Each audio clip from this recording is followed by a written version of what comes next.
Good afternoon students हम 5वीं class का हिंदी सब्जेक्ट कर रहे हैं, जिसमें आज हमारा 16वां पाठ है। 16वां पाठ का क्या नाम है? पर्यावरण प्रदूषण। इस पाठ में हमारे पर्यावरण के बारे में बताया गया है। बच्चों, हमारे चारों तरफ जो वनस्पति जगत है, पेड़ पौधे हैं, सूर्य, चंद्रमा, पहाड़, नदियाँ, ये सब क्या है? ये सब से ही मिलकर प्रकृति बनती है। प्रकृति की गोद में खेल कूद कर हम पले हैं, बड़े हुए हैं, लेकिन हमने कभी ये नहीं सोचा कि ये प्रकृति से हम कितना कुछ ले रहे हैं और बदले में हम इसे क्या दे रहे हैं।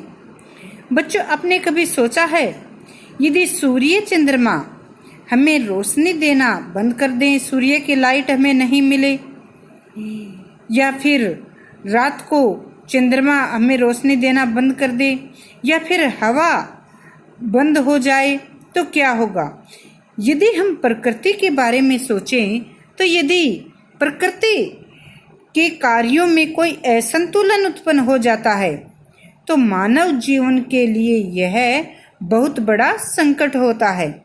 परंतु हम प्रतिदिन अपने कर्तव्य से लापरवाह होते जा रहे हैं। हम ये नहीं देखते कि जिस प्रकृति ने हमारे लिए इतना सुंदर जीवन जैसे हमें दिया है, प्रकृति जो कि हमारे लिए अनमोल उपहार है परमात्मा का, लेकिन हम इसे क्या दे रहे हैं? हमने कभी प्रकृति के बारे में नहीं सोचा। पहले हम ये देखते हैं कि पर्यावरण क्या होता है।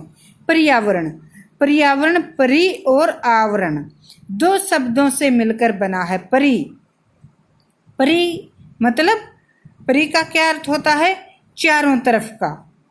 आवरण अर्ध मतलब चारों तरफ का जो वातावरण है। परि का अर्थ चारों तरफ का, और आवरण का अर्थ क्या है? मतलब जो घेरा होता है, पर्दा होता है वातावरण। तो चारों तरफ का हमारा जो वातावरण है, ये किससे मिलकर बना है? इसमें जल है, पानी है, हवा है, पेड़ पौधे, वनस्पति जगत है, सूर्य, चंद्रमा आदि जैसे इनसे बना है। तो बच्चों, ये जो हमारे चारों तरफ का आवरण है, पर्यावरण, ये हमें क्या देता है? हमें पेड़ पौधे हैं जो कि हमारे जीवन के लिए उपयोगी ऑक्सीजन गैस हमें देते हैं, दूषित कार्बन डाइऑक्साइड गैस लेते हैं। सूर्य जो हमें उष्मा देता है, पेड़ पौधे के लिए भी, हमारे लिए भी बहुत आवश्यक होती है। नदियां हमें जीवनोपयोगी पानी देती हैं। पहाड़ जो कि वातावरण में के संतुलन में बहुत सहायक होते हैं, वर्षा लाने में सहायक होते हैं।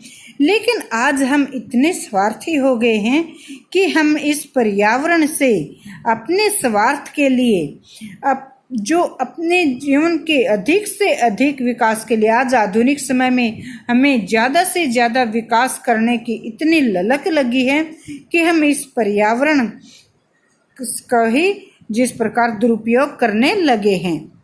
आज हम जैसे लगातार जो है बस्तियां को बढ़ाने के लिए पेड़ों को काटते जा रहे हैं।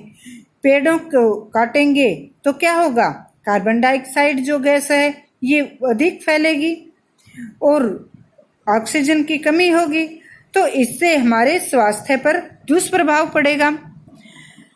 तो बच्चों, आज हम अपने इस पर्यावरण के बारे में ही जानते हैं। पर्यावरण में जैसा बताया, जल, वायु, सूर्य, चंद्रमा, पर्वत, पेड़ पौधे आदि, ये सभी से मिलकर हमारा पर्यावरण बनता है, और इस पर्यावरण का सीधा प्रभाव हमारे जीवन पर पड़ता है। आज हम अपनी सुख सुविधाओं के लिए इस पर्यावरण से, इस प्रकृति से छेड़छाड़ करते जा रहे हैं, इसे प्रदूषित करते जा रहे हैं। हम अपने बस्तियां बनाने के लिए जो वनों को काट रहे हैं, पेड़ों की कटाई करते जा रहे हैं, और भवन निर्माण के लिए पहाड़ों को भी तोड़ते काटते जा रहे हैं। और हम अपने जीवन को आरामदायक बनाने के लिए अधिक से अधिक वाहनों का प्रयोग करते जा रहे हैं। तो वाहनों से जो धुआं निकलता है, इस धुएं से भी जो विषैली कार्बन मोनोऑक्साइड गैस है, सल्फर डाइऑक्साइड गैस, ये वातावरण को दूषित करती है।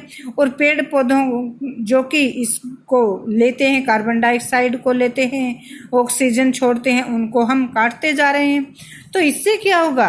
इससे पर्यावरण में प्रदूषण अधिक फैलता है। प्रदूषण कितने प्रकार का होता है बच्चों? प्रदूषण जल प्रदूषण, वायु प्रदूषण और मृदा प्रदूषण, ध्वनि प्रदूषण। तो सबसे पहले हम जल प्रदूषण को देखते हैं। जल प्रदूषण कैसे फैलता है? देखो, बड़े बड़े नगरों में आज बड़े बड़े जो कारखाने, फैक्ट्रियां बनती जा रही हैं, उनसे जो कचरा, गंदगी निकलती है वो नदियों में बहा दिए जाते हैं, या फिर जो सीवर का जो गंदा पानी होता है वो भी नदियों में डाल दिया जाता है। नदियों का पानी समुद्र तक जाता है। तो इससे क्या होता है? एक तो जो जल में रहने वाली मछली और अन्य जो जलीय जीव होते हैं, उनका जीवन भी संकट में आ जाता है, वे भी मरने लगते हैं। और नदियों का पानी जो कि नहरों के द्वारा और नहरों से नलकूपों के द्वारा हमारे घरों तक पहुंचता है, जब उनको हम पीते हैं तो उससे भी हमें पेट संबंधी कई बीमारियां होती हैं। हमें पीलिया होता है, हमें डायरिया आदि की बीमारी हो जाती है। इसके अलावा आगे वायु प्रदूषण। वायु प्रदूषण कैसे होता है? जब से हम पेड़ काटते जाते हैं और ज़्यादा से ज़्यादा वाहनों का हम प्रयोग करते हैं, तो वाहनों के द्वारा जो निकलने वाली धुआं है, कार्बन मोनोऑक्साइड और सल्फर डाइऑक्साइड, ये वातावरण को दूषित करते हैं और इनसे हमारे फेफड़े भी खराब होने लगते हैं। सांस संबंधी बीमारियां बनती हैं। कौन सी बीमारी? जैसे दमा, खांसी, फेफड़ों का कैंसर आदि की बीमारियां बढ़ने लगती हैं। दूसरा है मृदा, मतलब भूमि का जो प्रदूषण। तो जैसे जो पेड़ पौधों को काटते जा रहे हैं, जिससे क्या होता है? भूमि में कटाव होने लग जाता है। जो बरसात का पानी होता है ना, तो पेड़ों की जो जड़ों से जो भूमि कटाव को रोकते हैं पेड़, लेकिन पेड़ों के काटने से भूमि का कटाव होता है और भूमि के जो पौष्टिक तत्व होते हैं वे भी उसमें बह जाते हैं। तो इस प्रकार से भूमि की उर्वरा शक्ति, उपजाऊ शक्ति भी कमजोर हो जाती है, मिट्टी भी प्रदूषित होने लगती है। और इसका जो प्रदूषण का मानव स्वास्थ्य पर भी प्रभाव पड़ता है, क्योंकि इससे कार्बन डाइऑक्साइड गैस की मात्रा बढ़ने लग जाती है। और पेड़ जो कि वर्षा लाने में भी सहायक होते हैं, तो वर्षा का भी कोई सही संतुलन नहीं रहता।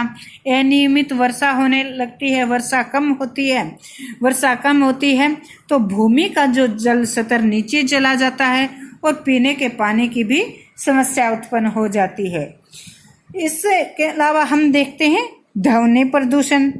ध्वनि प्रदूषण जो कि तेज ध्वनि से होता है, तेज ध्वनि वाहनों से या फिर लाउड स्पीकर आदि से, जो कारखानों आदि से भी तेज आवाज होने से होती है। ये जो ध्वनि प्रदूषण होते हैं, तो अधिक शोर जो होता है, इससे हमारी सुनने की शक्ति जो कमजोर होती है, हृदय रोग जो होते हैं बढ़ते हैं, हृदय संबंधी बीमारियां होती हैं ध्वनि प्रदूषण के कारण। जैसे क्या होता है, बहरेपन की समस्या भी आती है। तो बच्चों, ये जब सब जो प्रदूषण होते हैं, तो इनमें ध्वनि प्रदूषण इसको कैसे रोका जा सकता है? जैसे शादी ब्याह में हम लाउड स्पीकरों का जो प्रयोग करते हैं, तो इनका प्रयोग न करें, इनकी तेज जैसे आवाज न करें। तो इस प्रकार से हम इसको कम कर सकते हैं। बच्चों, ये जो प्रदूषण होते हैं, इससे का हमारे वातावरण पर बहुत प्रभाव पड़ता है। वातावरण में ओजोन जो मंडल होता है वातावरण का, ओजोन मंडल, एक वातावरण में एक पतली सी झिल्लीदार परत होती है जो ओजोन गैस से बनती है। ओजोन गैस से बने होने के कारण इसको ओजोन मंडल कहा जाता है। ये परत क्या करती है?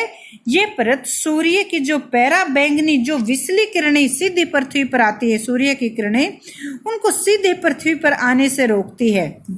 और जो ओजोन परत बीच में एक झिल्लीदार परत सूर्य की विषली किरणें उसमें से छनकर आती हैं, तो ये इतनी हानिकारक नहीं होती उसमें से जब आती हैं तो।